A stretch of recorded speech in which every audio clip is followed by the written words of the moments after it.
പാലാ നഗരസഭയിൽ അവിശ്വാസ പ്രമേയം പാസ്സായതിനു ശേഷമുള്ള ആദ്യ കൗൺസിൽ യോഗം നടന്നു. ആക്ടിംഗ് ചെയർപേഴ്സണായ മായ രാഹുലിന്റെ അധ്യക്ഷതയിലാണ് യോഗം ചേർന്നത്.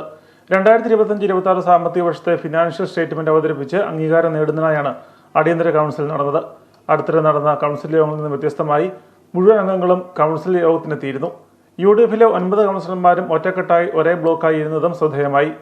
അതേസമയം അവിശ്വാസ പ്രമേയത്തിൽ കൂറുമാറി പ്രതിപക്ഷത്തിനൊപ്പം വോട്ട് ചെയ്ത് കോൺഗ്രസിൽ നിന്നും പുറത്താക്കപ്പെട്ട 4 കൗൺസിലർമാർ മറ്റൊരു ബ്ലോക്കായി മാറിയിരുന്നതും ശ്രദ്ധയാകർഷിച്ചു.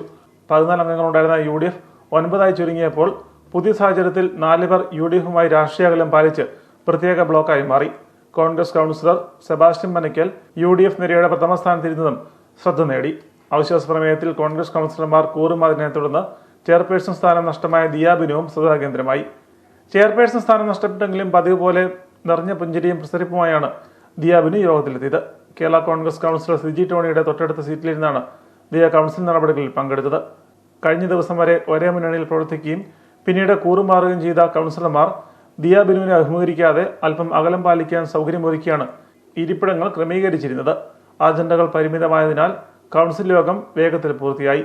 മാറിയ രാഷ്ട്രീയ സാഹചര്യങ്ങൾ മുന്നണി ബന്ധങ്ങളിൽ സൃഷ്ടിച്ച വിള്ളലുകൾ പ്രകടമാകുമ്പോൾ പുതിയ കൂട്ടുകെട്ടുകളിലൂടെ നഗരസഭയിൽ പുതിയൊരു ഭരണം രൂപപ്പെടാനുള്ള ചർച്ചകൾ നടന്നു വരികയാണ്.